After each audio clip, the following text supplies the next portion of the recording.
Assalamualaikum warahmatullahi wabarakatuh. Perkenalkan, nama saya Ayu Widyasari, mahasiswa Prodi D3 Keperawatan tingkat 2, mahasiswa magang PKK Keperawatan Anak. Saya di sini akan menjelaskan tentang LP saya atau laporan pendahuluan PKK Anak dengan judul Asuhan Keperawatan pada Pasien dengan Kasus Demam Tifoid di Ruang Melati RSUD Arga Makmur tahun 2021 dengan dosen pembimbing saya, Nurse Nehru Nugroho SKP MKep. Yang pertama, saya akan menjelaskan konsep teori dari demam tifoid. Yang pertama ada definisi. Definisinya, demam tifoid atau enteri fever adalah penyakit infeksi akut yang biasanya mengenai saluran pencernaan dengan gejala demam lebih dari 1 minggu, gangguan pada pencernaan dan gangguan kesadaran.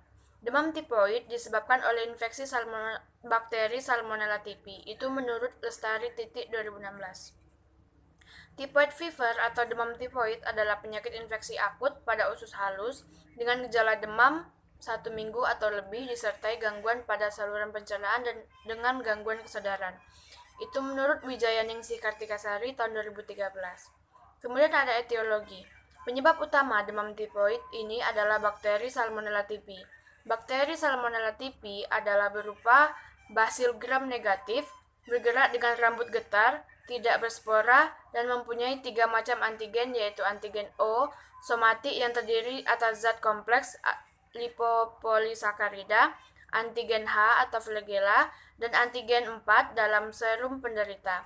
Terdapat zat atau aglutinin terhadap ketiga macam antigen tersebut. Kuman tumbuh pada suasana aerob dan fakultatif anaerob pada suhu 15-41 derajat Celcius atau optimum 37 derajat Celcius dan pH pertumbuhan 6-8. Faktor pencetus lainnya adalah lingkungan, sistem imun yang rendah, feses, urin, makanan atau minuman yang terkontaminasi, formalitas, dan sebagainya. Itu menurut Lestari 2016. Kemudian ada klasifikasi. Menurut WHO tahun 2003 ada 3 macam klasifikasi demam tifoid dengan perbedaan gejala klinis. Yang pertama ada demam tifoid dengan komplikasi. Yang kedua ada keadaan karier. Kemudian ada demam tifoid akut non komplikasi. Kemudian ada patofisiologi. Patofisiologi tifoid atau typhoid fever bergantung pada banyaknya organisme kausal yang masuk. Bila seseorang menelan Salmonella typhi bersama makanan atau minuman yang tercemar, sebagian bakteri akan dimusnahkan dalam lambung dan oleh asam lambung. Bakteri yang dapat bertahan pada pH lambung serendah 1,5 akan masuk ke ileum bagian distal, mencapai jaringan limfoid lalu berkembang biak dan menyebabkan hiperplasia atau Peyeri-Peches. Selanjutnya disebut sebagai plak Peyeri. Bakteri yang masuk ke aliran darah menyebabkan bakterimia, akan melepaskan endoktosin yang berperan pada patogenesis tifoid karena membantu terjadinya proses inflamasi lokal pada jaringan tempat bakteri ini berkembang biak. Demam pada tifoid disebabkan karena Salmonella typhi dan endoktosinnya merangsang sintesis dan pelepasan zat pirogen oleh leukosit pada jaringan yang meradang. Reaksi tubuh terhadap pirogen ini juga menyebabkan timbulnya manifest sistemik seperti sakit kelapa, malaise, dan nyeri abdomen. Masa inkubasi sekitar 7-14 hari setelah bakteri tersebut tertelan sampai onset demam terjadi. Kemudian, bakteri Salmonella typhi selanjutnya masuk ke jaringan beberapa organ tubuh, terutama limpa, usus, dan kandung empedu. Invasi bakteri ke dalam hepar menyebabkan terjadinya infiltrasi limfosit, sel plasma, dan sel mononuklear, serta nekrosis vokal menjadikan hepar membesar. Kelainan patologik juga dapat dijumpai pada ginjal, paru, jantung, selaput otak, dan otot tulang. Kemudian ada manifestasi klinis. Manifestasi klinis dari demam tifoid yang pertama ada gangguan pada saluran pencernaan, demam, kemudian ada gangguan kesadaran dan relapse. Kemudian ada komplikasi. Yang pertama ada komplikasi intestinal. atau yaitu perdarahan usus, perforasi usus, dan ileus paralitik. Kemudian ada komplikasi ekstraintestinal, ada komplikasi kardiovaskuler, komplikasi darah, komplikasi paru seperti pneumonia, emphysema, dan pleuritis. Kemudian ada komplikasi pada hepar dan kandung empedu, komplikasi ginjal. Kemudian ada pemeriksaan penunjang. Pemeriksaan penunjang yang pertama yaitu pemeriksaan darah perifer lengkap. Biasanya dapat ditemukan leukopenia, dapat pula leukositosis atau kadar leukosit normal. Leukositosis dapat terjadi walau tanpa disertai infeksi sekunder. Kemudian pemeriksaan yang kedua ada pemeriksaan SGOT dan SGPT. SGOT dan SGPT sering meningkat biasanya, tetapi akan kembali normal setelah sembuh. Peningkatan SGOT dan juga SGPT ini tidak memerlukan penanganan khusus. Kemudian yang ketiga, pemeriksaan yang ketiga ada uji Widal. Uji Widal dilakukan untuk mendeteksi adanya antibodi terhadap bakteri Salmonella typhi. Uji Widal dimaksudkan untuk menentukan adanya agglutinin dalam serum penderita demam tifoid. Akibat adanya infeksi Salmonella typhi, maka penderita membuat antibodi atau disebut juga dengan agglutinin. Kemudian pemeriksaan yang keempat ada kultur.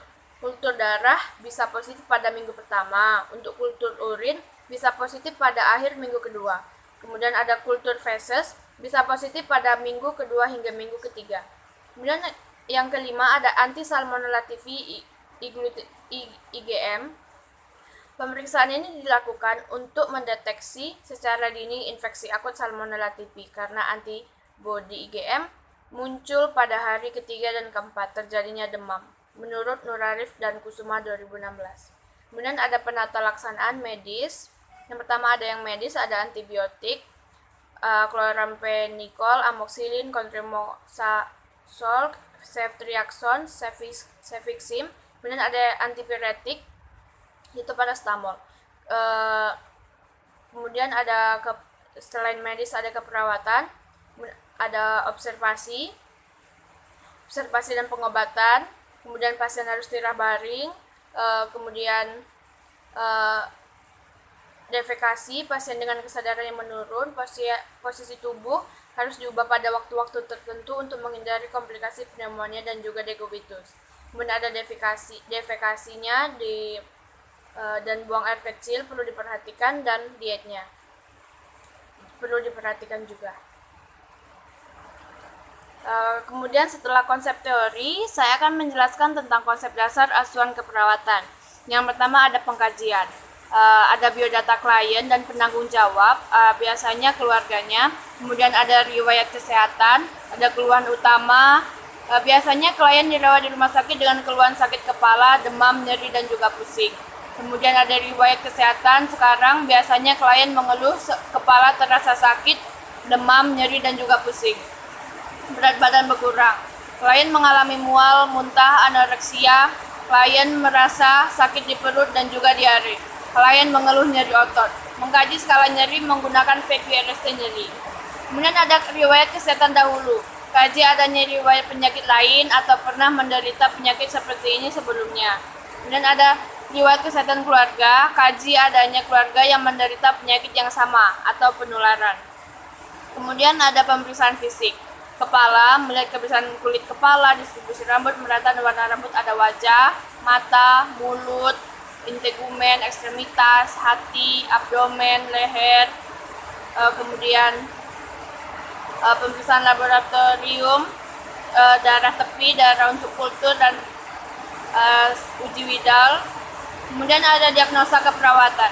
Diagnosa keperawatan yang mungkin muncul pada demam tifoid adalah yang pertama hipotermia berhubung dengan proses penyakit, ada defisit nutrisi berhubungan dengan ketidakmampuan mengabsorpsi nutrisi, kemudian konstipasi berhubungan dengan ketidakcukupan asupan cairan, kemudian cemas berhubungan dengan perpisahan dengan orang tua, lingkungan yang asing, dan prosedur-prosedur tindakan. Kemudian ada resiko kekurangan volume cairan berhubungan dengan intake yang tidak adekuat dan peningkatan suhu tubuh.